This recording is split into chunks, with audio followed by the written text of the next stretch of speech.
and I am going to chair this meeting tonight. And it's actually a very important meeting, so I hope you've all got your listening ears on.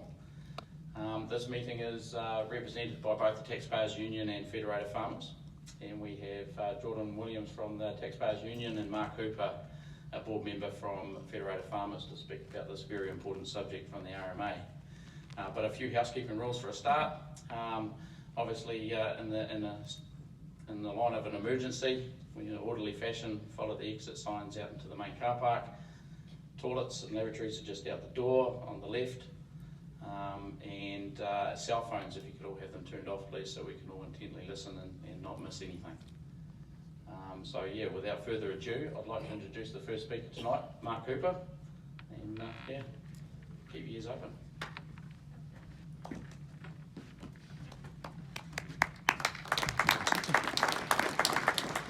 Hey, thanks, Jason, and yeah, thanks for the opportunity to be here. Really enjoyed some great Southland hospitality today. Spent the day up northern Southland and got to see some of the great work that's going on farms around here, and enjoyed the nice crisp feel to the start of winter. It's great. I especially would like to thank you. Well, firstly, let me just introduce, I'm actually a dairy farmer myself. That's why I'm quite interested in what was happening on farms here. But I'm a dairy farmer from Taranaki, and also a Federated Farmers National Board member.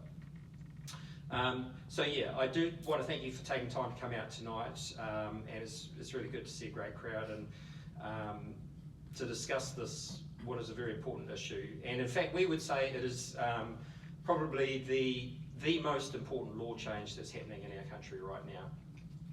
It changes how our cities are planned, how our transport and infrastructure is planned, and of course it impacts on the way that we farm and on our homes. And it's also a once-in-a-generation opportunity to improve the way we manage our environment and develop our communities. We haven't had an opportunity to this extent since the introduction of the current RMA in 1991, and our overarching concern tonight is that this important reform is being pushed through without the level of in-depth public analysis, community participation and media attention that it deserves. So at this stage, the Environment Select Committee is due to report back to Parliament on the 27th of June, and Ministry for the Environment is working towards implementation of the proposed new laws from about mid-year. And so it's going to take a high level of public pushback to send a message to media and politicians that this process needs to slow down and be given much greater attention. And so, thanks again for coming out. So, in doing so, you're already demonstrating that you're wanting to send that message. So, what I'm going to do now is just briefly outline Federated Farmers' position with regard to the proposed reform package, and consequently how we came to be here on this roadshow alongside the Taxpayers Union.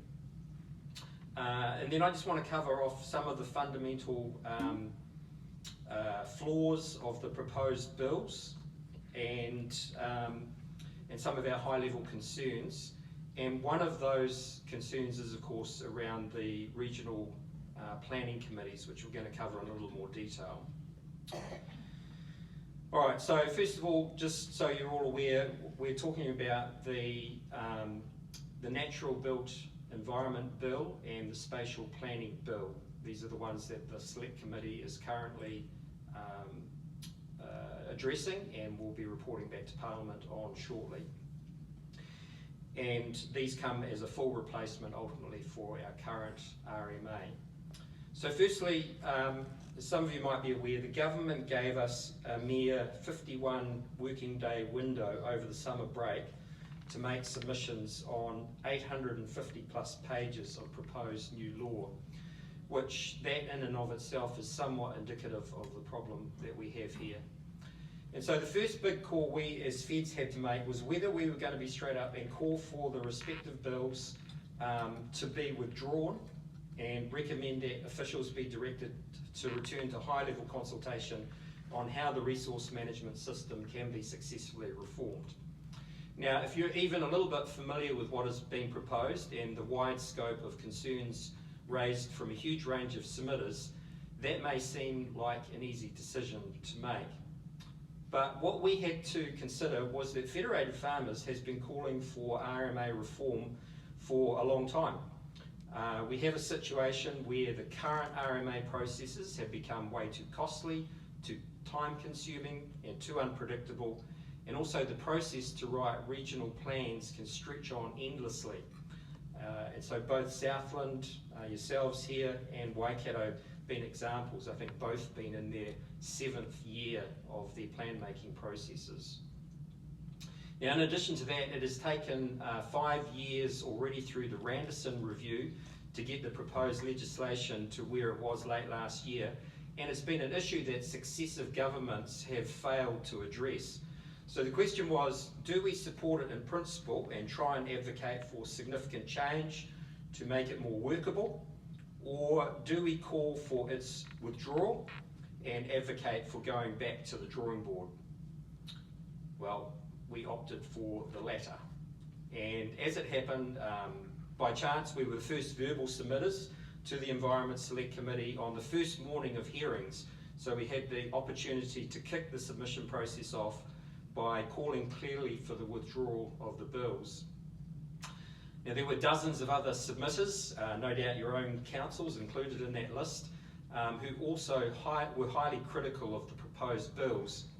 And one of those who shared a similar view to ourselves and called for the withdrawal of the bills was the Taxpayers Union.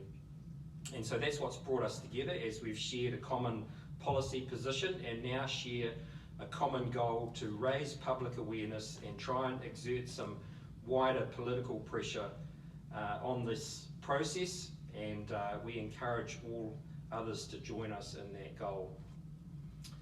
So the fundamental flaw or problem that we see with the proposed reform package that led us to making that call is that when you transition from one resource management regime to another, and this is part of the reason why it's taken so long to get here, it's always going to be a costly and lengthy process as the new law is bedded in and clarity by way of testing through the courts is gained about what it actually means. Now, that transition cost, with what is proposed, that outcome is just not achieved. And in fact, in our view, after potentially a decade or so of change, we're likely to have something worse than we have now, and therefore that transition is just not worth the cost. So with the new system, you will still have all environmental law bundled together. You will still need consents for much the same things as you do now. You still have the Environment Court sitting over everything. And then to make matters worse, the replacement bills introduce many vague and uncertain terms like upholding the interconnectedness of all parts of the environment, providing for the protection and restoration of the ecological integrity, mana and Māori, of air, water and soil, not compromising the well-being of future generations. And the purpose of the bill is to uphold te oranga o te taio, which is the essential relationship between the health of the natural environment and its capacity to sustain life. So it could take decades of court cases to establish exactly what these terms mean. Now, just so you understand, the theory of change behind the new proposal is that more upfront work will be done on plans to provide clear direction and increase certainty around consent processes. And this mainly refers to the spatial plans, which will map out indicative locations of planned businesses and residential activities, which you then, in theory, won't need a consent for if you meet the upfront conditions. But really, when it comes to farming in particular, nothing in the proposed laws seems to reduce the need to farm by consent. Currently, we have way too many consents, and they are increasingly for common practices, like winter grazing. And RMA reform should find a way to drastically reduce the number of consents, and we just don't see that happening. we see it as becoming more difficult for probably three main reasons. Firstly, regional plans, which contain the rules of what you can and can't do with your farm, home or business, will likely be more restrictive, mainly due to having to incorporate these new objectives and terminology, like I mentioned, interconnectedness of the environment, restoring ecological integrity, etc. The second one is consents will probably be harder and more costly to get due to having to meet a new list of 18 different system outcomes. And thirdly, we suspect that bank finance could become potentially more expensive due to a higher level of risk in that you're unable to get consents for any more than a maximum of 10 years, in some cases less than that. In addition, the law also gives new powers for councils to plan out future rural land use. Now this might include areas where land needs to shift out of pasture to, say, reduce greenhouse gas emissions, which of course is a further stripping away of property rights. This is another problem that's not fundamentally improved in the proposals. And finally, the proposed reform also gives huge power to the Minister for the Environment to direct regional plans through a national planning framework. And this is secondary legislation that's to be introduced, and it's intended to incorporate the existing national policy statement and rules. It'll be hugely influential because it sits over top of the regional plans. So all in all, we see an outcome in which it will be harder, not easier, to gain consents, and we don't see any significant reduction in the cost, timeliness and predictability of resource management processes, and therefore have concluded we need to go back to the drawing board. Now, beyond all those challenges with the details of the bill, perhaps the most controversial element is the proposed regional planning committees. So the bill proposes to shift all planning decisions, that is your district and regional plans, away from the 100 or so regional district and city plans to just 15 regional planning committees. And the makeup of these committees, although a somewhat more convoluted process, is essentially the same as that used for Three Waters. Jordan's going to expand a little bit more on this later. But what you've got to understand is that these are different committees to the Three Waters committee, so this is an additional cost structure for ratepayers to bear. Each council will then get one representative on the committee to sit alongside appointed iwi reps, and these committees will be responsible for highly political decisions on rules around housing, transport, farming, etc. So our approach as Federated Farmers to these has been to take the emphasis off the somewhat volatile co-governance aspect and instead to focus on good governance. Good governance, particularly in matters of public policy or public service, is not a subjective term. It's something that's well researched and articulated in the literature and demonstrates clearly that over time, good governance is a high predictor of economic growth and protection of human rights. So what are the principles of good governance in the public service? They are legitimacy and voice, accountability, responsiveness, transparency, and impartiality. And the bottom line is that the proposed regional committees, no matter how you look at them, fail on these principles of good governance, particularly through legitimacy. And that is where everyone has the right to participate in government decision making through freely chosen representatives. And of course, accountability, where all public representatives are accountable to the public through periodic elections by universal and equal suffrage. And additionally, responsiveness, where all government institutions and processes should be responsive to the local community needs and aim to serve community stakeholders, whereas the regional planning committees put decision making at arm's length to the communities they supposedly represent and are therefore a further loss of local democracy. And really we have seen this loss of local democracy play out in reality over the last few years, as we've seen our health boards, our polytechs, and most recently our water infrastructure all centralised on the assumption that small towns don't have the ability to do this stuff for themselves.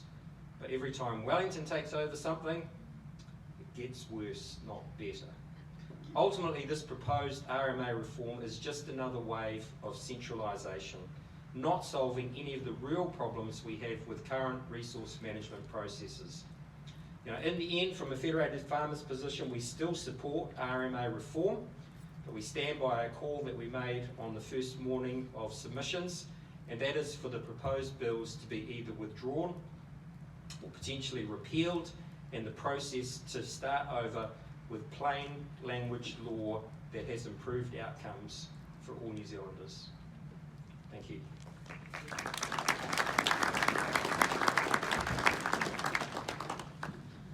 Thank you very much, Mark.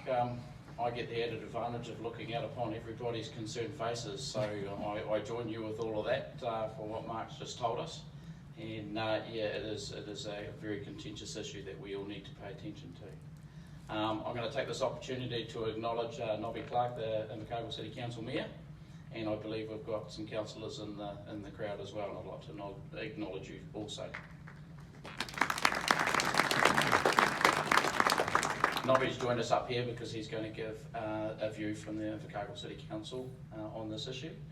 But first I'd like to introduce Jordan from the Taxpayers Union.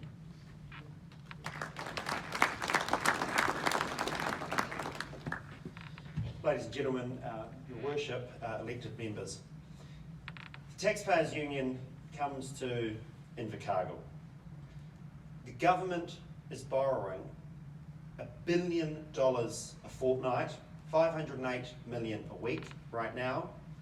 The current account deficit, what we buy from overseas, less what we sell, is running at 9% of GDP, 8.9%. More than half New Zealand kids are not going to school 9 and 10 days. The health system's a shambles. And as for transport, you don't need to use these roads too much to know that NZTA or Waka Kotahi is too focused on bilingual signs and not enough on maintaining our roads.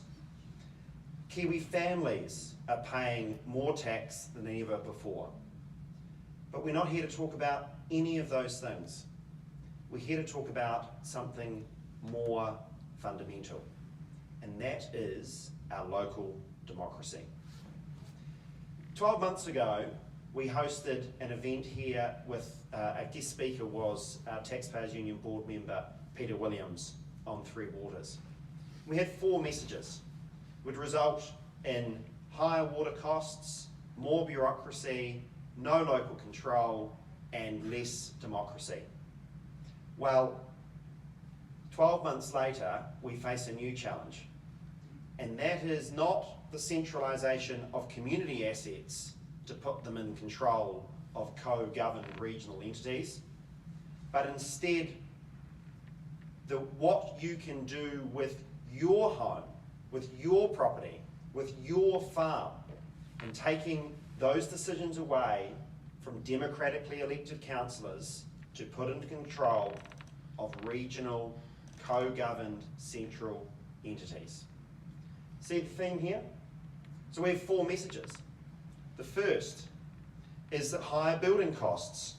We heard a little bit from Mark about the complexity and the time it will take to nail out what a lot of the concepts in these bills mean. But that's not just the Feds or the Taxpayers Union saying that.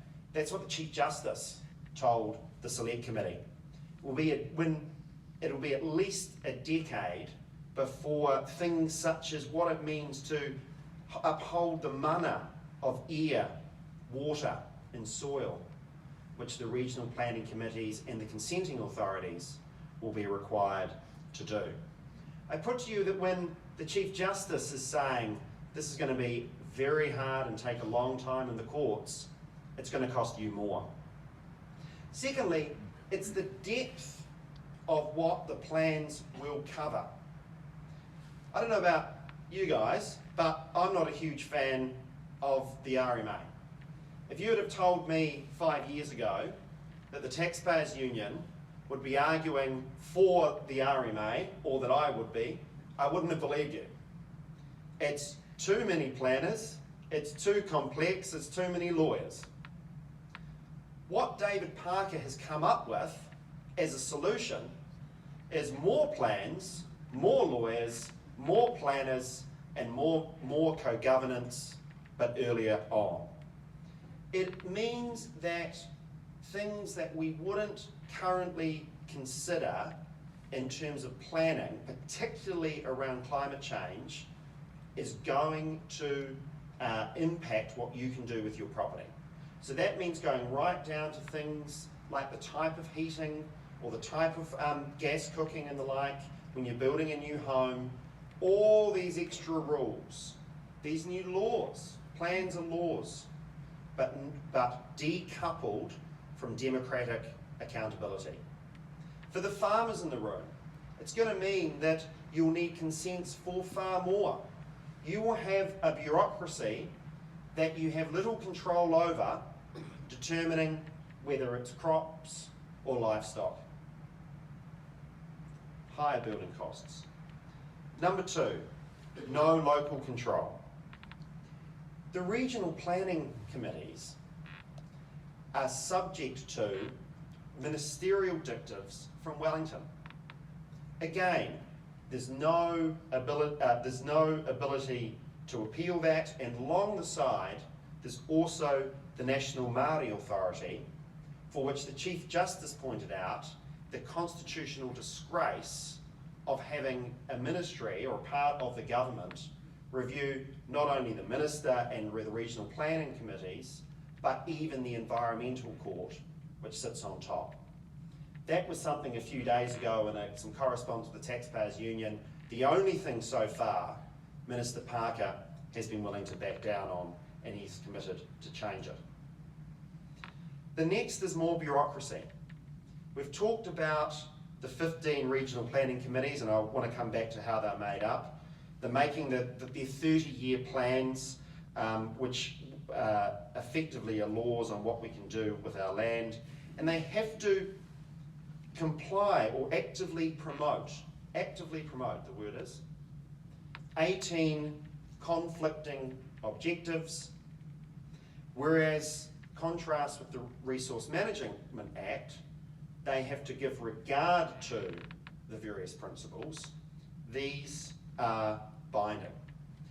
Business New Zealand, in its submission to the Select Committee, have a view that their interpretation of it will mean that a precautionary approach will almost certainly apply. That means when these committees or the consenting authorities are dealing with uncertainty, they will have to fall on the side of the protection of the environment over other considerations such as economic growth, development, infrastructure. I put to you that while the RMA is the biggest regulatory tax we have, the biggest handbrake on New Zealand's prosperity, this is even worse. Finally, is the point of more co-governance. And I know that is a major concern in relation to Three Waters and now this. Minister Parker has said that no, he rejected co-governance as part of this. He says that the bills only require 2 mana whenua representatives on the regional planning committees. And he's right. The bill does say that, but he's being very sneaky. It's the councils that decide the makeup of their, collectively, the councils decide the makeup of their regional planning committees. But in doing anything under these bills, or under these proposed laws, they must comply with the principles of the treaty. There is a draft Waitangi Tribunal decision that is almost certainly going to be finalised by the end of this year that states that nothing less than 50-50% makeup, co-governance, nothing less is consistent with the principles of the treaty. But even if we're wrong, we haven't even got on to the Te Oranga o Te Taio statements, which can be produced by mana whenua at any time and can even relate to individual allocation of resources, such as taking of water. These can relate to things that are this fuzzy. The interconnectedness of all parts of the environment. The intrinsic relationship between iwi, hapu, and tito taio. And, again, the resource management, the regional planning committees and the consenting authorities are bound by these statements. So I put to you that if that's not co-governance, because it certainly looks like a duck and quacks like a duck, then I don't know what is. So I hope you agree with me that we've got a problem. But this is going to be a difficult one for us to win. 12 months ago, we did the Big Three Waters campaign.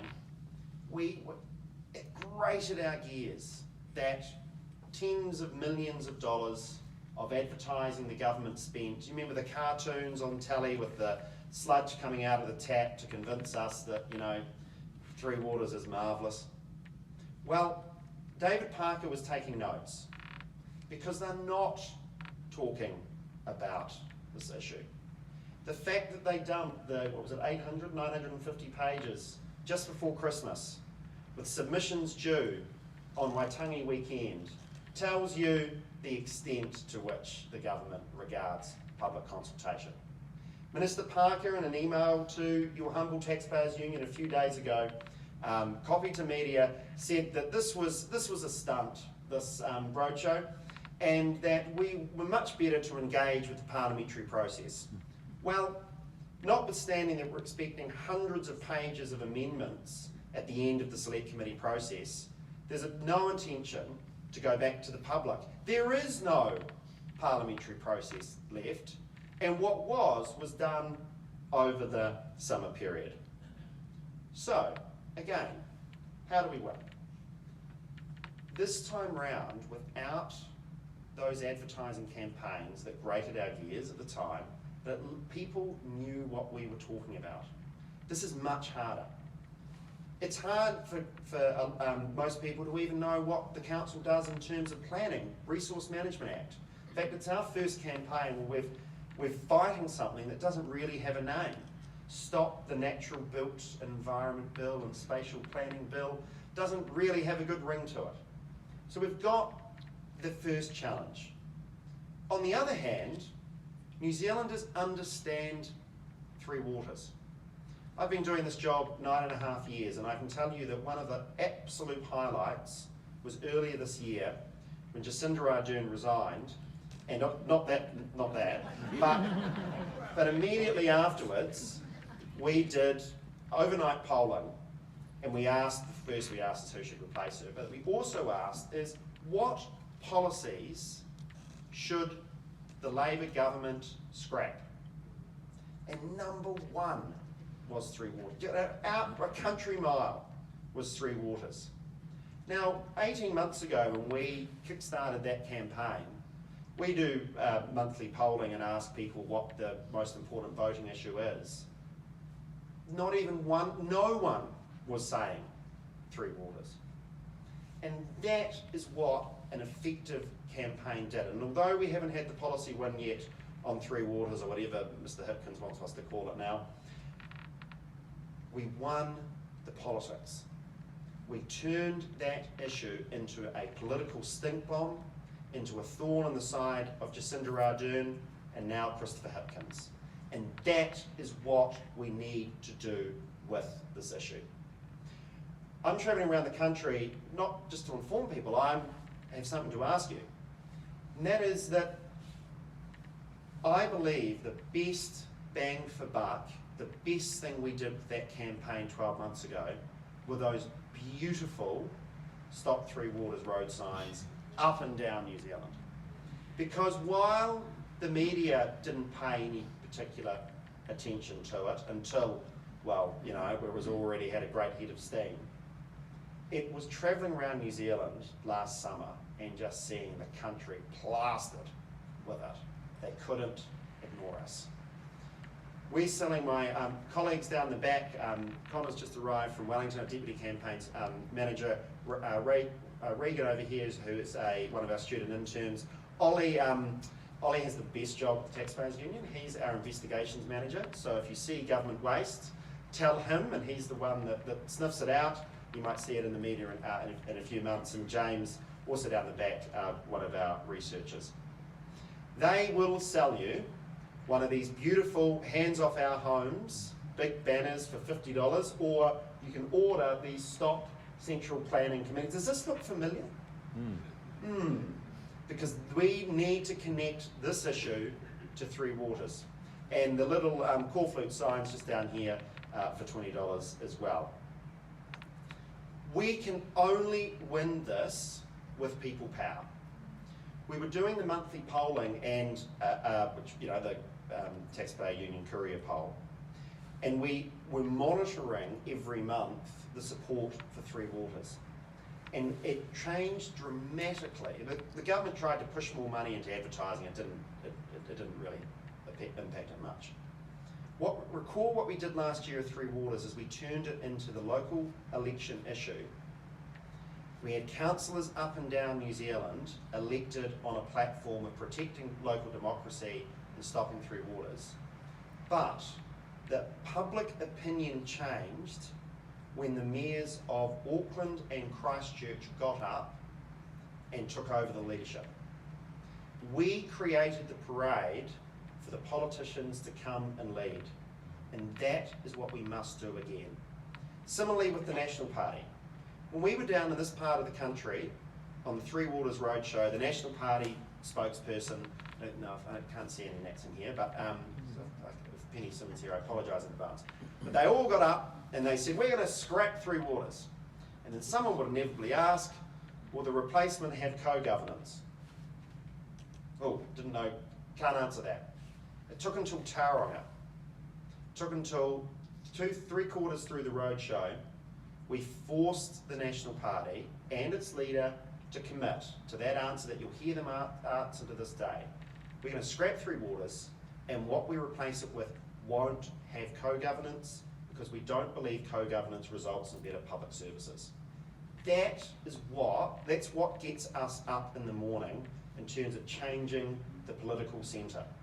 So, we've got to get them talking about it, we've got to put the pressure on, but on this one, we have to share the news on what the heck is going on.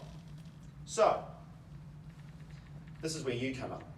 If you've not been to centralplanning.nz or handsoffOurHomes.nz yet, I need you to sign that petition, because numbers matter.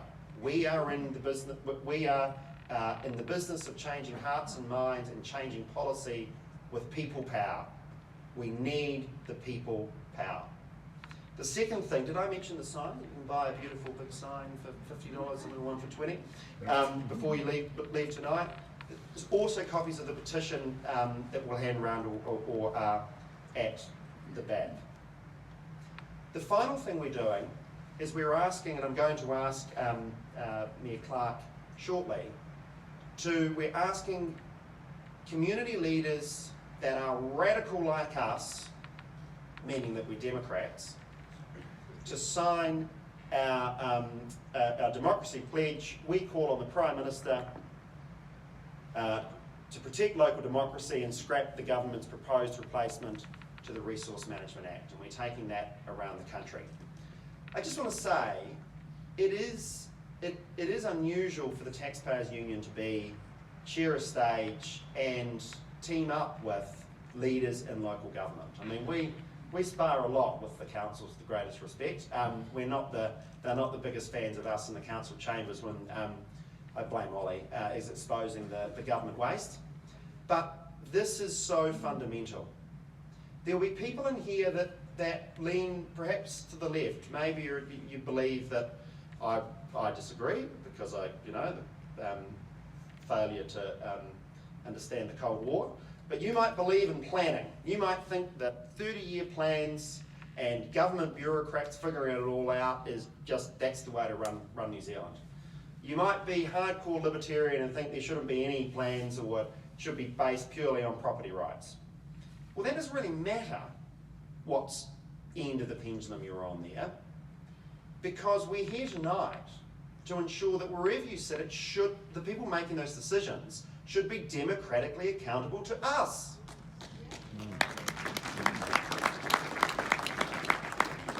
So, sign the petition, buy the sign, go to the website. If you want any further information, there's a briefing paper that our economist has drafted, which goes through in more detail on the specifics of what we've talked about tonight. But look, Three Waters looked a hopeless cause at the beginning, but we won the politics. This is going to be harder because the concepts are harder. People don't know what, hands off my plans doesn't really work. But we can do it if we spread the word and force Wellington, the media, to start to engage, and we can get nosy David Parker's hands off our homes and stop central planning committees. Thank you very much.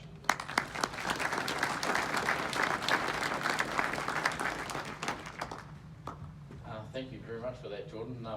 This is the second time I've heard him speak now, and I'm really impressed with the way this man speaks, so thank you very much. In a moment, we'll get to Q&A afterwards, once Nobby's taken the microphone and given his perspective. But I just want to elaborate that there is a positive out of this if this goes through. We're going to have the most elaborate, well-run public libraries in the country, because that's all our councillors and our council staff are going to have to do. So, there is a silver lining, I suppose. But anyway, on that note, without further ado, I'd like to invite Nobby Clark up to give his brief on the situation.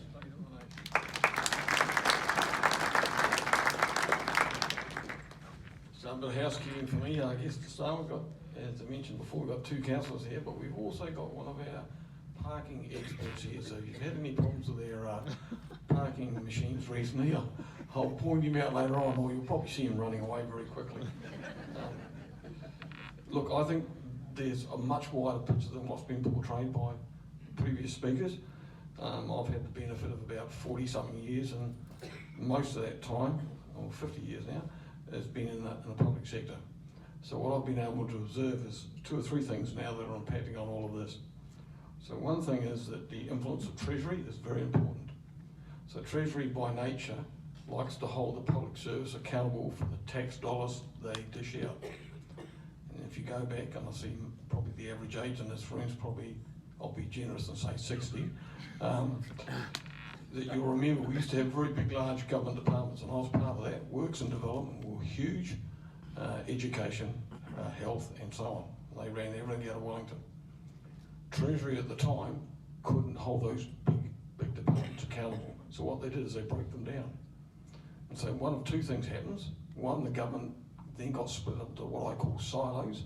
So the downside of silos is that you've got health in one building, and you have a fix for a health problem, but that doesn't take into account social services or transport or education or anything else. They just work in isolation of each other, very protective of the money they get from central government or through Treasury. The other side of it is government has never, ever been able to fix the problems in New Zealand, not at all. So certainly in my lifetime, they go through this phase at the moment they have a problem, they move it, instead of just fixing it where it is. And the downside of it is, if you think about a car or something, if you have a problem, you don't ship it to Auckland to get it fixed if you can get it fixed locally. And so it's like a tide. So if I go back 40 or 50 years ago, everything out of Wellington. That didn't work, so they then decided to carve the country up. And so we got regions, everything was regionalised. That meant everything from the South Island was out of Christchurch. That never worked. And so they made it into areas. Areas are great, Targo South and out of Dunedin. That didn't work either, so we went to localities or localism, which means Invercargill runs score. And then, when that doesn't work, the tide goes back the other way. And the trouble is, whenever they've got a problem, they just keep going the way the tide's going. So if you look at the current picture we've got, just about everything is going back to central. So good examples of that are health, gone back recently, tea picking has gone back, and so SIT's caught up in all of that. Wakakotae, and that's a name I absolutely detest because I hate the bastardisation of the English language. It's gone back as well. So we're just about central, and it doesn't matter where you land, it never gets fixed. But once it goes further to central, as some of the speakers have said before, you lose the local input, and so we have a sense of loss that we don't have any say anymore. And this government's absolute experts on that. They've worked at a pace that I've never seen before. They're ramming through big reforms. Obviously the biggest one is this one, bigger than Three Waters, and I won't start on Three Waters because I'll be here all night if you talk about that. I'm an absolute opponent of that, and I lose support. And I lose support from most of my colleague mayors in the Otago Southern region, and I'll tell you the very easy way why, because Invercargill's got by far the best Three Waters system in the centre of the country. And when we jump into bed with everybody else, this is the impact.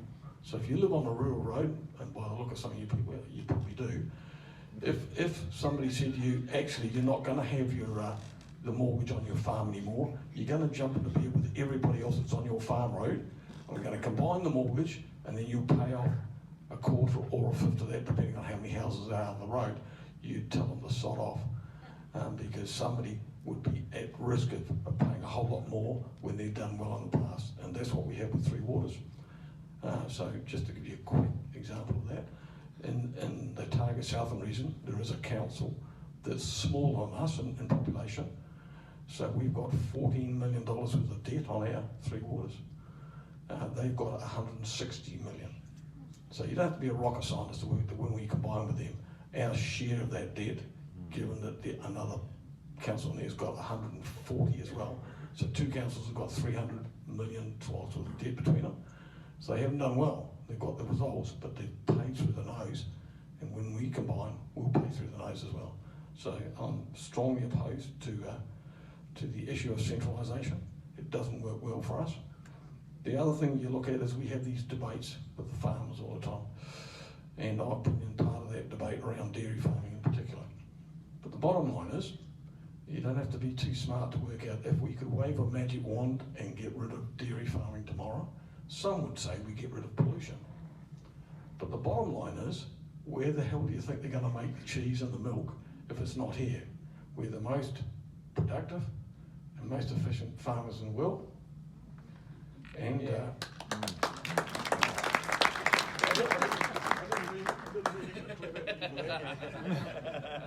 but the bottom line is it's all about supply and demand. So we're the supply end, the demand is elsewhere in the world.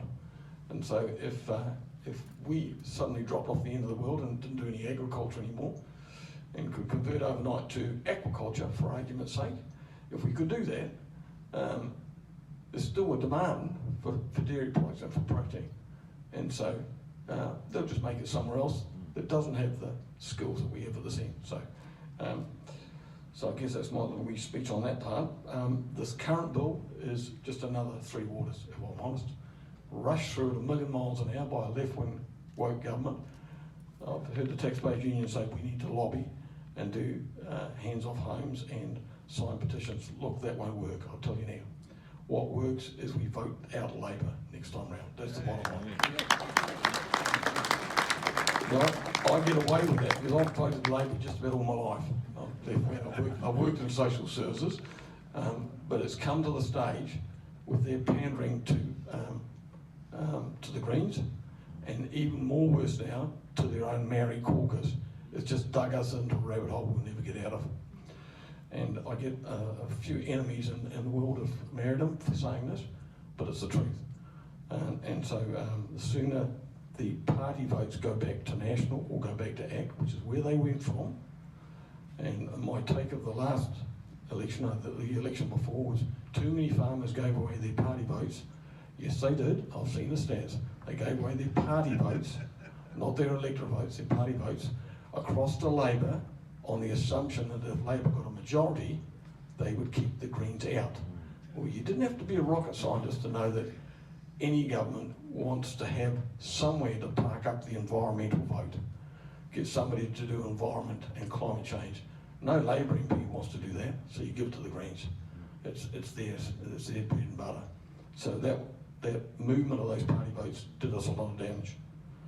The major issues that we've got with this current piece of legislation is those regional plans. So they'll probably be based out of Dunedin. We'll have one person sitting on them if we're lucky. And while the Minister says he bucked the advice of the Treaty of Waitangi, which he did, and didn't make it co-governance, but what he's done is he's put 3 layers of advice into the system. So they'll have people from Merredin on the planning committees. They also have their special statements they can make, and Lord help us where they go. And then they have the national body that's set up for them, just for Marion. And so that's problematic for us, and very problematic for us within Southern. Now, over and above the statement that the Minister makes that it'll take 10 years to bed in, the wording is way too subjective. So when you start talking about taonga, which is a Maori term for something precious or a gift, that can be interpreted as wide as you want it to be or as narrow as you want it to be. And that will be tested and retested all over the place. No secret that Ngāi Tahu has a current High Court case sitting in limbo for the ownership of water. Highly contentious. They're waiting to see where Three Waters and where the Resource Management Act lands, and if Labor's back in after the next election, they'll be happy. If National comes in and says what it's promised to do, I guess that High Court case will go ahead in Christchurch, because they see that as taonga. When I read the Treaty of Waitangi, I don't see any mention of water at all. It talks about a lot of other things, but not all. The only thing it talks about is taonga. And so if you want to call water precious, then it's precious. So I guess for me, the issue is the subjective nature of the Act, how long it will take to bed in, and how costly the appeals will be. So I'll give you an example. Just before I came onto council, in Invercargill, I heard of a case of a farmer in Southland who wanted to fill in a bit of land close to a stream to stop the runoff of the water into the stream, which everybody applauded him for. So he put in his consent. He got the consent, and then an appellant in Kaitaia decided that the bulrushes that he was trying to get rid of and make the land a bit more drier was taonga. And so we ended up with an environment court case that cost us $200,000. It cost the appellant nothing, and we won the case anyway. So I mean, this litigation is going to be huge and wide. So I'm very nervous about that. And so the speed that they're going through is phenomenal. So I have been totally opposed to Three Waters and its current reform. And if you read the Express from yesterday, if you're a city folk, you'll know my views on that. But I went to do a submission to the latest round of Three Waters. And you talk about democracy in Wellington, it's just a bloody joke. So they had so many submissions that the committee carved up into 2 committees. When I went to speak to them in Parliament, I had one woman facing me, and the other 5 members were all zooming in because they were too busy. And at the end of the exercise, I threw a curveball in there and said something really radical and thought, I'll get some questions on this, nothing sure. And they didn't ask me one thing. And I just thought, what a farcical exercise. They're already predetermined what they want. They're ramming it through at 1,000,000 miles an hour. We'll have huge complications, legal complications, as we get down the track. And these spatial plans, they're a worry as well. So when they first drafted the legislation, the then Mayor Carter up in the North Island, I think he was, in the far north, decided to do a whole lot of spatial plans to get ahead of the curveball. And he created so much drama because the spatial plans locked down so much land, and some of it was privately owned farming land as well, I might add, that it made farming unviable. You know, who would buy a farm off another farmer if about a third of the land was sitting under one of these spatial plans? You'd be worried about what you could use it for in the future. So I'm totally opposed to this piece of legislation as well. It needs a rethink. And to give you an example of how the current stuff is so bad, we've been trying to get salmon farms off Bluff and off Stewart Island for God knows how long, 5, 6, 7 years now, and we just can't get it past the current government because they say the Resource Management Act doesn't cover water. Stuff that's offshore. It was never made for that. It was a land-based thing. But we've got major investors that want to come in around hydrogen, around aquaculture and stuff, and they're worried about what they're heading towards. So some of these investors are billions of dollars. They're significant. The downside of that is they don't know where the future lies with the Resource Management Act and how long they can be held up. So a good example is renewable energy. In Southland, by 2030, we're going to run short of power. We don't know what the future of Tiwai is yet, but it sounds like that they're going to stay. And so the problem with that is that if you don't have power, you can't have a lot of industry that goes with it. And so the people that are interested in putting power in are looking to go offshore. So there's some significant development going on in that area. And I said to one of them recently, so how quickly could you get the things up and running? Oh, we can build them and run them in 2 years, but it takes us 7 or 8 years to get the consent. And that's the dilemma. We just absolutely stifles everything. And I have to say, this government's view of going up into Central Otago and having Lake Onslow is just absolutely bloody madness. And what it's doing is, because that potentially can generate so much power, the other small investors are getting scared off. The ones that might run 20 or 30 windmills out into the straits or somewhere, they just see Onslow on the horizon, no idea when it's coming, how much it's going to cost. I hear $20 billion plus. So this government's not doing us any favours in economic development. So the more that we can push back on this, the better, but the time frames are too tight now. I think we just need to make sure, for all of you people in the room, that we vote the right way and get back a government that will take some time on this stuff. Thank you.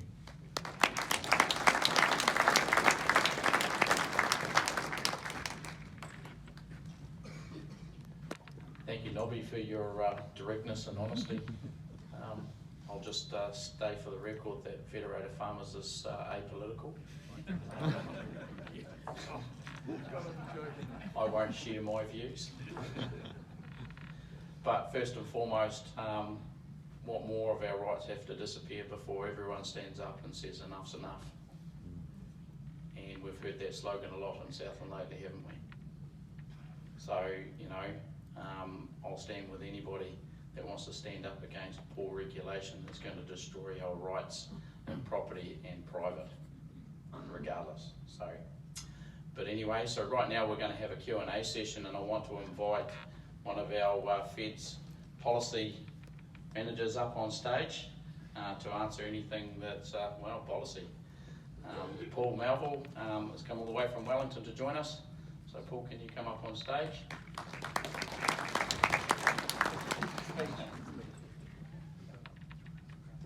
So yeah, we're going to have a Q&A session now. Can I have a microphone runner, please? He's literally running. I was only kidding. No. Anyway, so if you'd just like to put your hand up.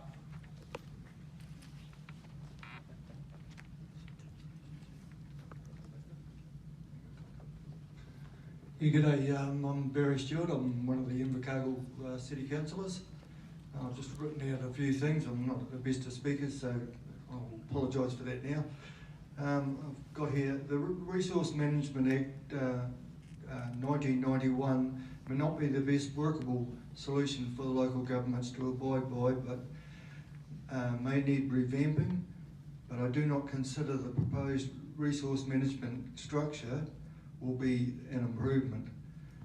If we have seen to date, the other entities that have been centralised by co-government, and examples of a comparison that is just a disaster.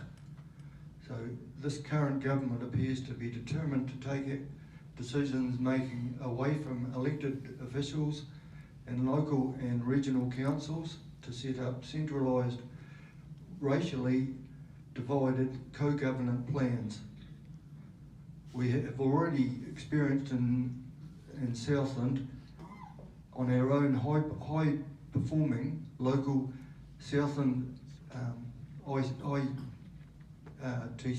the local SIT, having been placed under centralised government control along with 15 other entities in politics and 9 training authorities around New Zealand, with all assets supposedly shared overall, including the lower performing entities.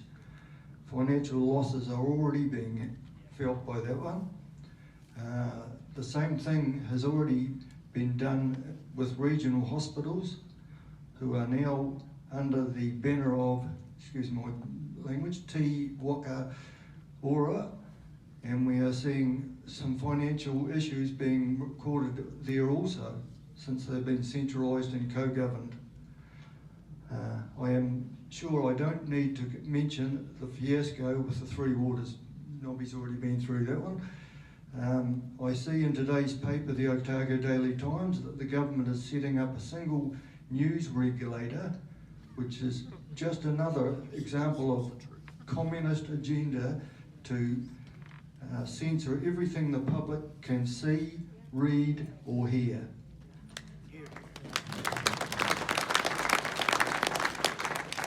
And finally, we need to unite and show these creatures up in Wellington that we're not prepared to put up with them. They were elected to serve the people residing in this country and not just the select few. People seem to forget government to serve the people, not the other way around. Can't agree more. They work for us, not us for them. That's what they're elected for, so thank you. Any more questions or statements? You can ask a question of anyone here.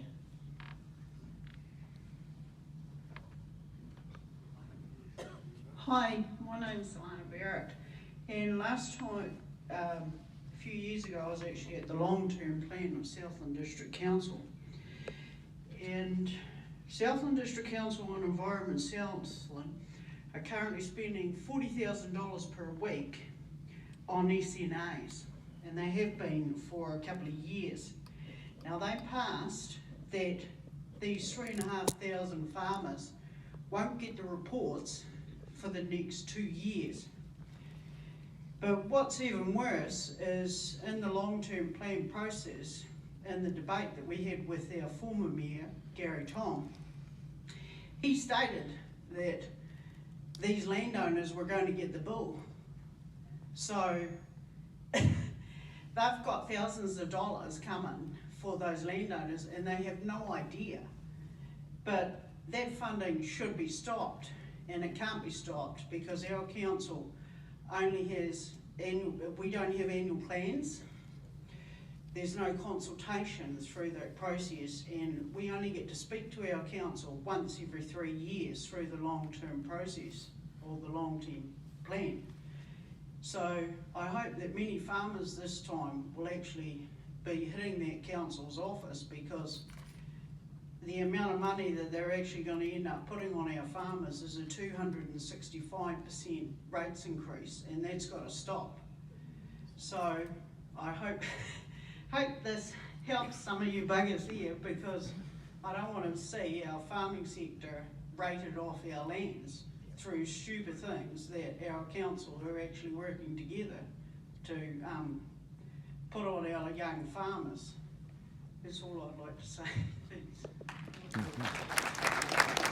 Thank you, Lana. Can I just speak a little bit to SNAs?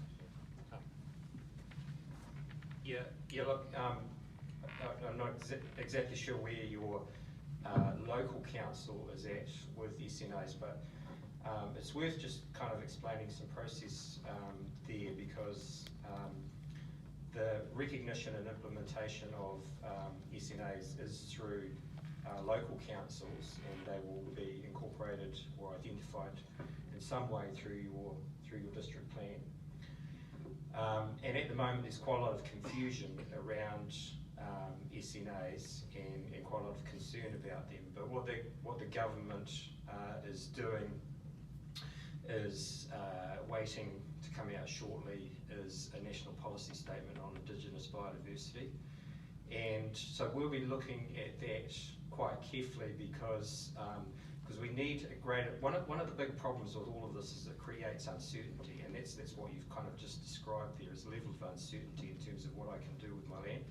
And so we'll be looking carefully at a national policy statement when it does come out, because we'll be looking to see whether it has the right components in terms of giving a little bit more certainty in that space, providing some guidance and making sure that it is recognising areas that are truly significant, that existing use rights are maintained, that people can understand what the rules are, so we don't end up with situations where people are unintentionally perhaps developing land or something or other, then find they're getting penalised afterwards because of that was a significant area or something like that. So those are the kind of things that we're looking for. So we do need some national direction around that, because district councils and district plans do already have these rules in them. Of course, it will have an impact too on how the RMA reform goes, because the national policy statements would come in through the national planning framework in due time. So we've got to make sure that we get those national policy statements as good as what we can.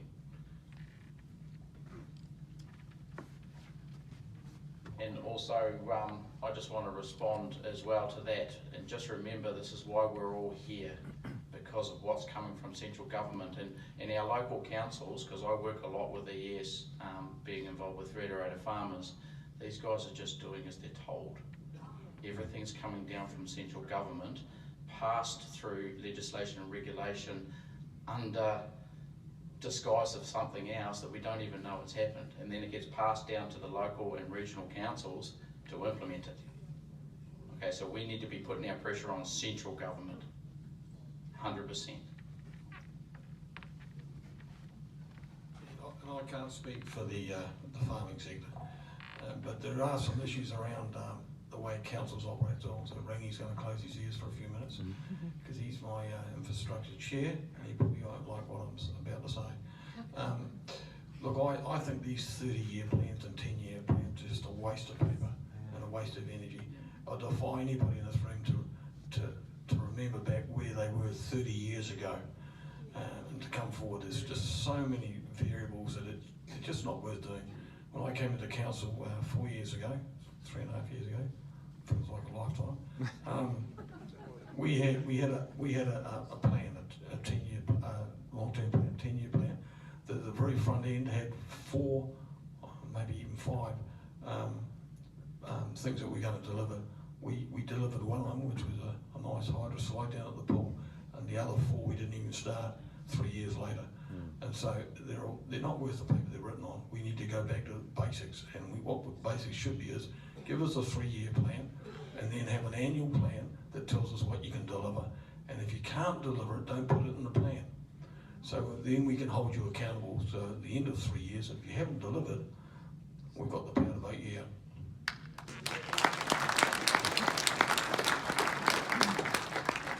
I've got a brilliant idea. How about we start a campaign and giving our common sense back? Nobby for PM. Anybody else?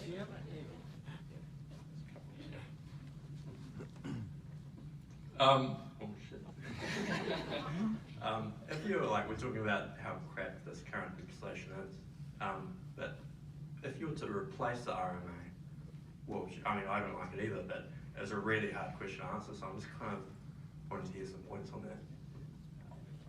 What would you replace it with? I think all 4 are going to be up there. 2 things we need.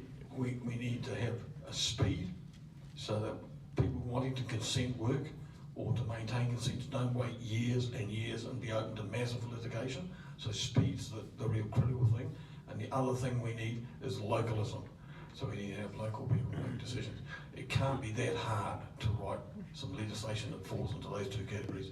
Interesting to note that the National Party, one of their pledges around renewable energy is that it said putting aside dams, so we're talking solar and wind and offshore wind, they will force councils to do the consents for those, which currently take 6-7 years, in 12 months. If you don't do it as a council, it defaults for being approved. Now, if you can do it for wind and you can do it for solar, we can do it for a whole lot of other things as well.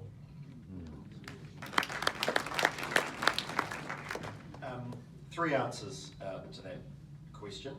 The first is that this alternative is so bad that we have to go back to the status quo.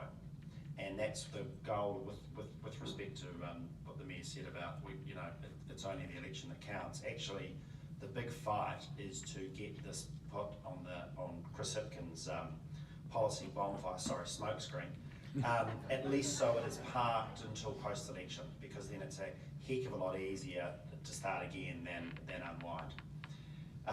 In terms of changes to the RMA, well, personally, I'd just make one change, and I'd insert a section that says nothing in this Act applies to privately owned land. But that's probably a little bit out there. No, but in serious, it's like Three Waters. The alternative's quite, this is quite very complex, even comparison with Three Waters. I suspect we will see the opposition parties do a lot of work behind the scenes. I'm sure the Feds would agree with this. From a Taxpayers Union perspective, we would want an alternative that is more based on property rights and individual responsibility, as opposed to centrally planned or farming with consent, as you guys call it. That's a direction of travel.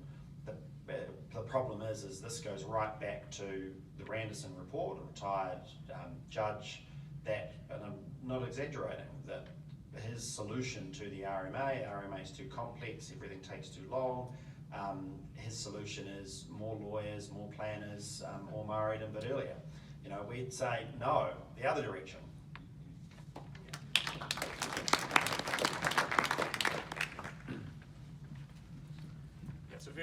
Thank you. So I'm Paul Melville, General Manager for Policy and Advocacy at Federated Farmers. Look, it's a very complex question to answer, and Federated Farmers doesn't have a kind of ready-made replacement for the RMA, but we do have some, I guess, high-level thoughts around what direction we could be heading. So first of all, as Mark touched on, it's become too time-consuming, too expensive, and too unpredictable to get things done well in New Zealand. And so that means there's lots of investments that aren't happening, because when you look at, well, do we want to put a new irrigation scheme in or a new power plant? When you face 10 years of uncertainty and high costs, you're just not going to do it. So we need to kind of crack that nut. And what the solution to that isn't easy, but I think what we'd do is, first of all, there's lots of other countries in the world, and they all have these same problems that we have. We're not unique. And one of the things New Zealand did back in 1991 is we said, well, we've got these 60 different acts that you might have to engage with when you want to do something in New Zealand. Wouldn't life be simpler if it was all just one act? We put a lot of these things together in the RMA, and we said we were world leading. 30 years later, no one else has done it. And then as Jordan touched on, when we did a review of this process, we got one of the architects of that to review it. And they said, I think it was a 500-page report, and they spent 10 pages on that question of, should everything be together or should it be separate?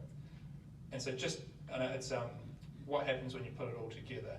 Well, instead of having a kind of simple target like want to go net zero by 2050, or we want to manage fisheries in a sustainable way, or we want to have water that complies with certain things, you end up with these big overarching statements around sustainable development in the RMA, or Tauranga Te Taio in this bill. And when you get a simple thing like winter grazing, if you look at the ECAN resource consent, you've got things like the farmers asked, is there bird nesting? Have you consulted with your iwi? Where are the local fishing spots? Have you done a map of this, that and the other? And it becomes a very convoluted process. So one thing we think that needed a whole lot more discussion was, how do other countries do this, and would there be benefit to breaking it up? And just to kind of give you an example of how that might work. So if you're a commercial fisher in New Zealand, you have two things you might be doing. or two different acts you might be engaging with. One would be the Fisheries Act, and if you're burning diesel, then it'd be greenhouse gas emissions. But you don't need a resource consent, so you've got 2 acts instead of 1. But are those things kind of administration cost, predictability and speed, where you kind of know what you have to do? You buy a fishery quota and then you can fish. There might be a cost to that quota, but the administration cost is very low. You don't have to get a resource consent. And then on the greenhouse gas side, someone else who imports the petrol gets that quota for you and they go through that same process. So actually by having 2 acts with really simple purposes, you've made it a whole lot simpler for that investor than by pulling everything together. This actually goes the opposite, and it pulls greenhouse gas emissions into this as well.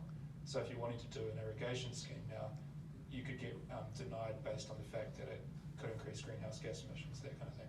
So I don't know if that answered your question, but I think what we've said is actually that's some of the things that we need to look at in this reform before kind of saying, well, actually, the RMA was quite good, but we just needed more of it. This was not the right approach, we thought. And then I guess just the talking for a while because it's a complicated question.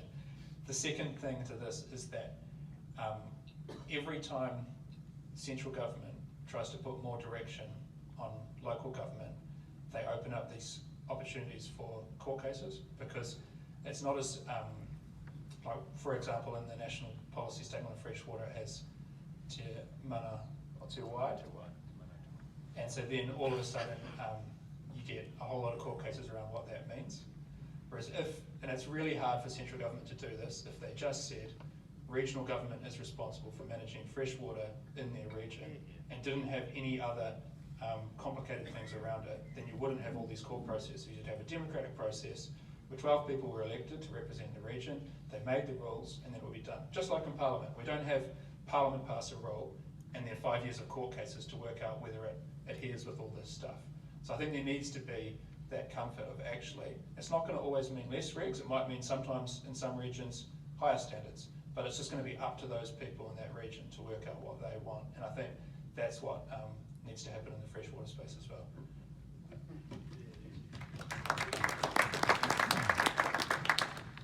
Thank you, Paul.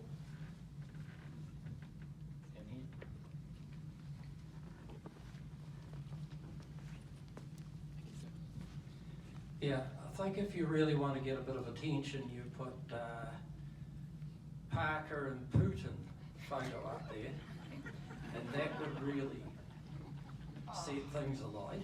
But however, the thing that I'm really trying to drive here is that not many in this room probably really trust too many people, and I'm one that doesn't. But it's the dishonesty of all their people inside administering some of the consents, and they're slanted to make it more difficult. They don't want people to go ahead. There's a tall poppy syndrome out there, and I am quite concerned that those that have been doing a lot of water tests in this region are slanted and putting a worst case scenario out there all the time. And having a wife that's been a policewoman for 21 years, I can tell you, in behind the scenes, the dishonesty that goes on in some of these councils and some of these ones administering these consents, it would shock you. So I think if you put in, even forget the Putin thing, perhaps you might get in a bit of bother, but can we have some honesty, please? Because here we have our Drummond school teacher, Taniti, up there now, and she can't even tell the truth. Right? So, honestly, we have now a whole pack of governmental and people that are dishonest so honesty's gone out the back door. Bruce Wills, he sat there and told me one day you can have a meeting with all Parker and all these other clowns in there, and then next thing they flatly denied. And so you need to put out there honesty, because it's quite sad. Or accountability. Well, yeah, I guess so, but Can I just address your first point, because you've triggered me. Absolutely triggered me. So, your humble Taxpayers Union managed to have underwritten one of the biggest donation we've had this year for a full page wrap of the Herald and the Metropolitan Daily papers. And our advertising is a perler. It is on a tank, running over a town hall, Mr. Parker and the Prime Minister, and they've got the Soviet flags, and it is beautiful. And the Advertising Standards Authority have ticked it off. It's a bit edgy, but we can cope with this. There's nothing misleading in here. It's opinion, etc. NZME stuff won't publish it. I wonder why. So you triggered me when you said about the Putin thing, because you're not too far off. On the honesty about it, look, the fundamental problem is that you can say no and don't bear any costs.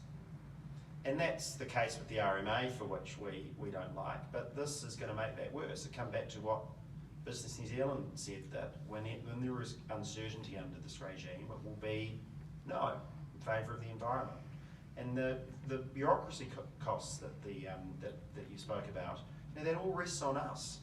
That all rests on us as ratepayers. And the poor councillors and mayors, they are paying for this regime for which they have no control over.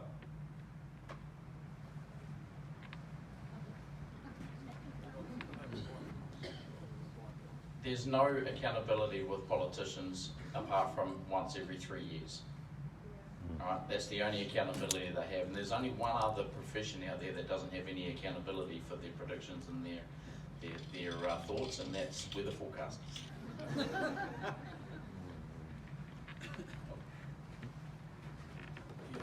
I think we touched on it before. One of the reasons why you say there's corruption or people being dishonest, I'm not sure to go that far. But what I would say is, when you write laws that are subjective, open to interpretation, you then leave people to make judgment calls, and that's when the unfairness kicks in. One person will get told one thing, one told the other. The other issue is you touched on about the mention of the media, and Mike's here, so he'll understand exactly what I'm about to say. This current government controls the media. They have a $50 million democracy fund for the media every year. So there are, I think, about 10 or 11 or 12 conditions that, as a media source, you have to comply with to get your share of the fund. If you don't comply, you don't get it. So one of the conditions is you don't criticise iwi, and you don't raise any journalism that might throw them into a bad light.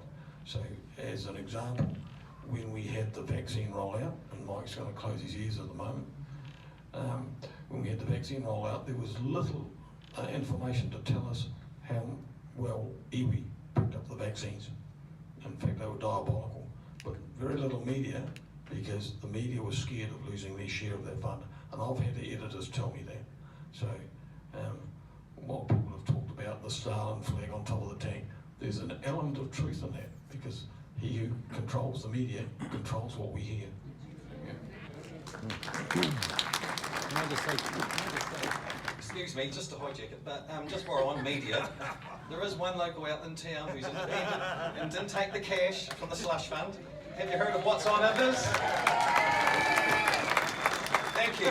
So we're going to put this on our website and our Facebook tomorrow probably, and if you can share the shit out of it, good. And if you don't follow us, go to our Facebook pages, What's On Invers and What's On Southland, and our web, what'soninvers.nz. Thank you. Thank you. And I guess we're going to be promoted on Radio Check tomorrow. Reality radio. But you can promote. What we promised to do is I've got some future interviewees. Awesome. So if anyone would like David Parker's email address, come and see me. Okay. I do have it. I write to him often. Anyway, so do we have any more questions? Come and see me. Kia ora koutou. Hey, if anybody out there is planning on implementing something to do with planning inside the current system, how much time do we have? You know, like until October, or, you know, like if we want to implement an idea that's to do with building, for example, or to do with land use, how much time do we have under this current system?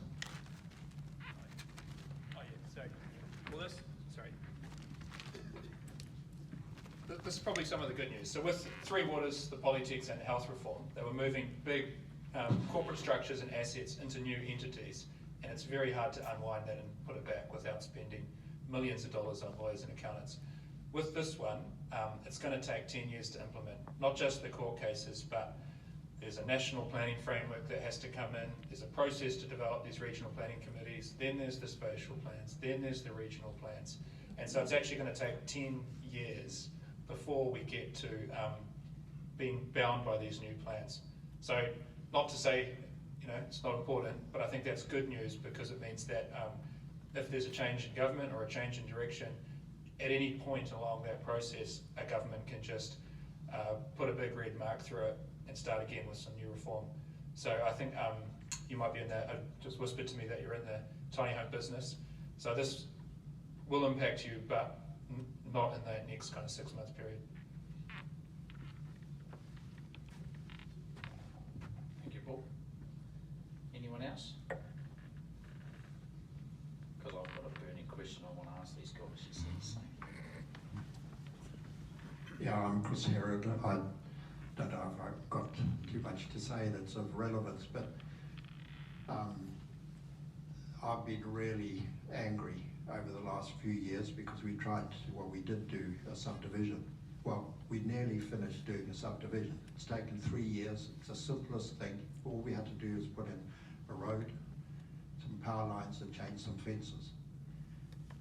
When I went to the surveyor said to me, "You'll be lucky to get this through."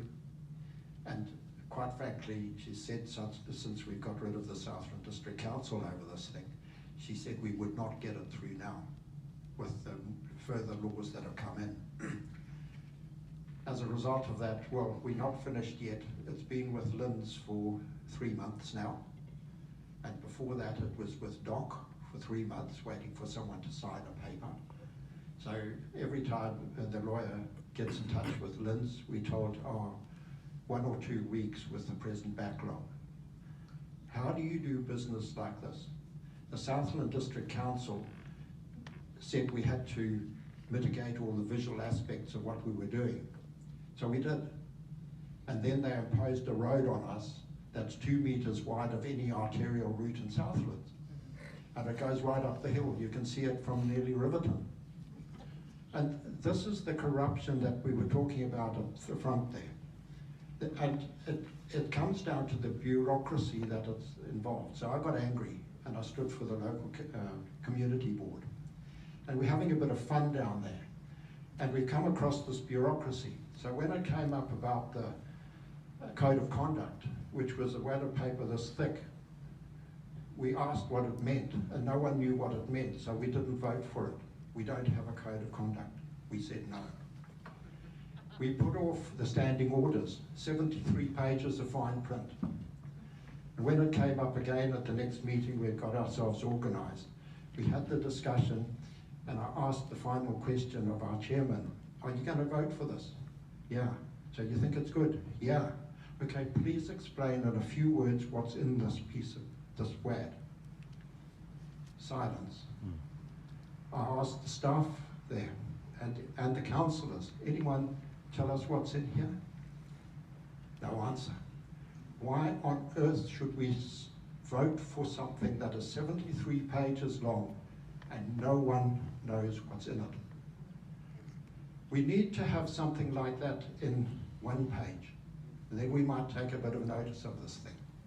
And it happened with Landcorp. Landcorp went down this health and safety thing. And then they had quite a few deaths over a couple of years, and they called in a worldwide consultant to come and sort it out. And that consultant looked at all these files and files of stuff that covered every eventuality, and not a single person had read it. No one knew what is in it.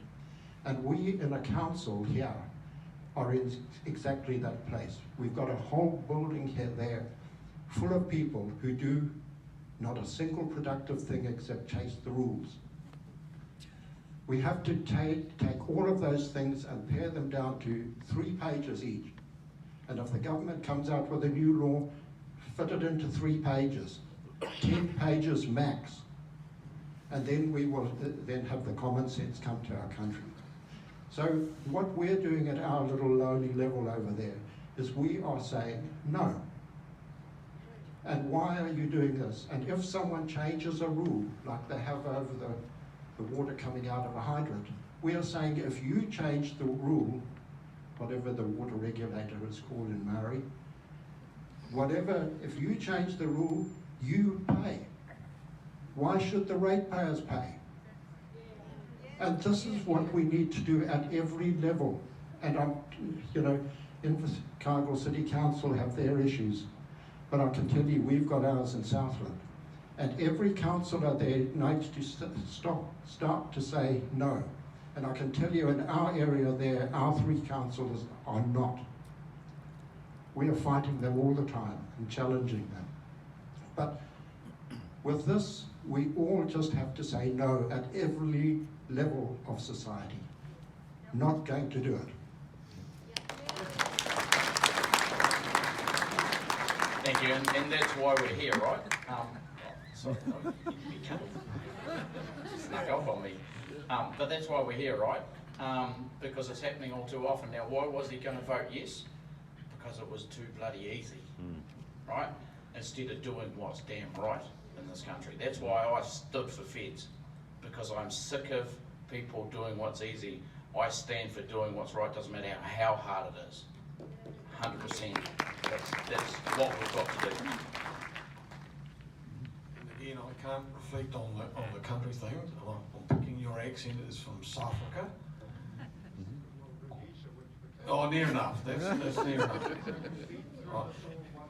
Well, look, councils by nature take the path of least resistance, and councillors, and my councillors will, if they're being honest, will refer to this as well, will affirm this. It's hard to go against the advice of staff, and if you think about the mindset of that, staff, if they do things too simply, too easily, could potentially do themselves out of a job, or do their colleagues out of a job. And so it's been an interesting exercise in the city recently, because we've, up until recently, had 80 vacancies in our organisation, which is about 30%, which is a staggering amount of staff positions not filled, but we've still got business done. So that begs some questions. Now, we've got some gaps, we've got some areas that we're not doing so well on, but one of the things I learned very early in the process with coming into council was that if councillors are strong, they will push back on what's not right. So what you do is you don't say no, you just leave it on the table and say, we're not going to make a decision on that because the information you give me is giving me 10 reasons why I can't do it instead of 1 reason why I can. And the other issue that's really important is you've got to know that most councillors are averse to any sort of risk. They don't like risk, and they certainly won't take a risk if they don't have a paper supporting it, because if it turns to custard, you've got nobody else to blame but yourself. So you need people that are prepared to come in and do that, those hard yards and take the risk, and be prepared to be not voted back in next time, because if you don't, you get gobbled up by the system.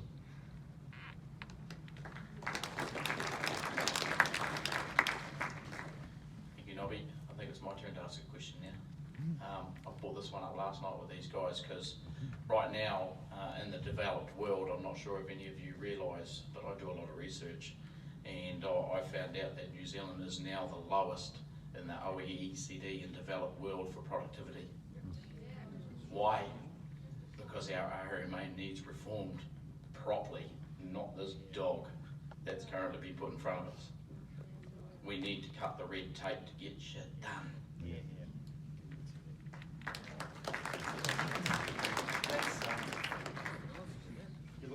That's what gets me up in the morning. I mean, the fact is, New Zealand chooses to be poor. You know, that's what public policy matters, and this stuff. No, also, Taxpayers Union would say that full indexation of capital investment is also a good solution to this, but that's okay. Look, I want to end on a positive note, and that is that we know what the problem is, and it can be comforting to be with friends who think like us.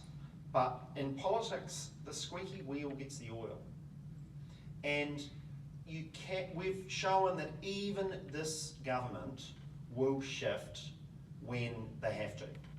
And I appreciate that, yep, we've got an election this year, but unless we fly the flag on this issue, the National Party, for example, or ACT, or New Zealand First, or whoever, won't be able to make mileage out of it if the public don't understand there's a problem.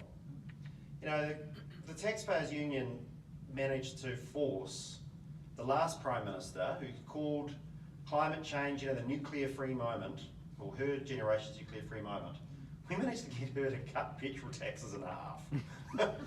Now, if you can do that, you can force Labor to do U-turns on things like that.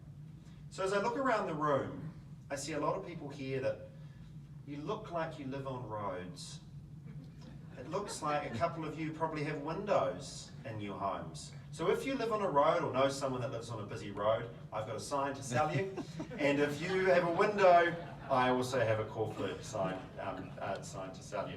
I'm going to ask Mayor Clark, and if I didn't ask in advance, but if Councillor Stewart is willing to join our community leaders to sign the pledge there to call on the Prime Minister to protect local democracy, if I can invite you to come down and do that now. Yeah, of course. So one final thing was about the impact of the red tape. So I'll give you a couple of examples of that. You've heard me talk about renewable energy. We had an expo recently, about a week ago. As part of that, the German Chancellor was here, German Ambassador was here. She told us that they have a research and development fund that is 50 billion euros. That's an eye-watering amount. Probably buy most of the farming sector in New Zealand for that price. And the reason they want to come to good old Southland is they see as an opportunity. But one of the things that they struggle with is red tape. That if they put their money in, will they get caught up in that? And I said to her, why don't you just do your research in Europe? Well, unfortunately, the European Union's gone down the track that we're now going down. They've got red tape on absolutely everything. And that's stifled off that investment. So when we think about the farming sector and some of the areas that we want to do some research on, we should be rolling the carpet out for these people and taking away the red tape.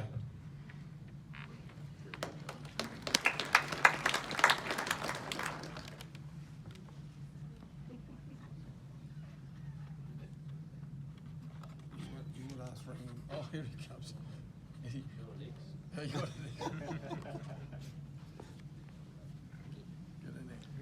But I'm going to put ring, yeah. These guys have done it. That's how we shift the dial.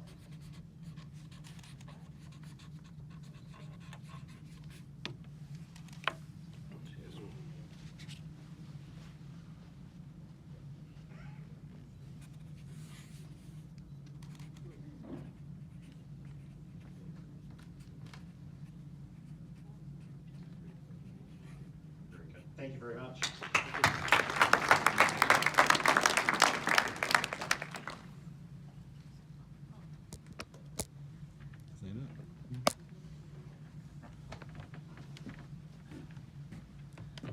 Before I finish up, Don would like to say something quickly. And while you're giving him the microphone, my sister-in-law works in the upper echelons of Federated Farmers, and I'm never going to live this down. Well, you could pay a membership, Nobby, and we'd be all happy. Hey, I feel a bit average coming in over the top of two great presentations and this function, but I need to tell you that on the 26th of June, 7:30, Ascot Park, I'm hosting a forum with Dr. Tom Sheehan, who is coming to New Zealand to talk about why methane is never and can never ever be a problem to Warburg. So look, I've hired a room as big as this, so I hope you can fill it. I'd hate it to be empty. But it's very, very important. It's as important as this stuff. It is around property rights, which is the nub of this actually. So look, if you can come, I'd be grateful. Thank you.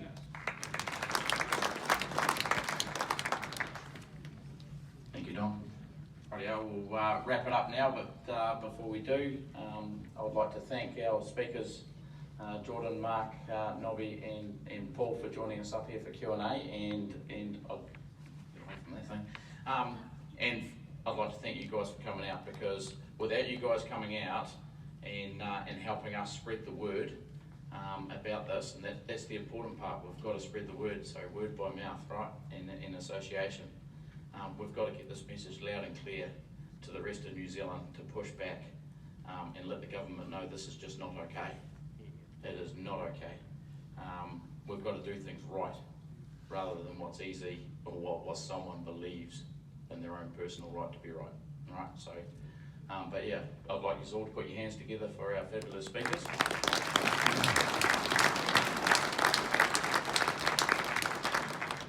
And do hang around. These guys will be hanging around for a bit of a chinwag and a chat, and you can ask a few more questions or give your opinions. And thank you very much, and good night.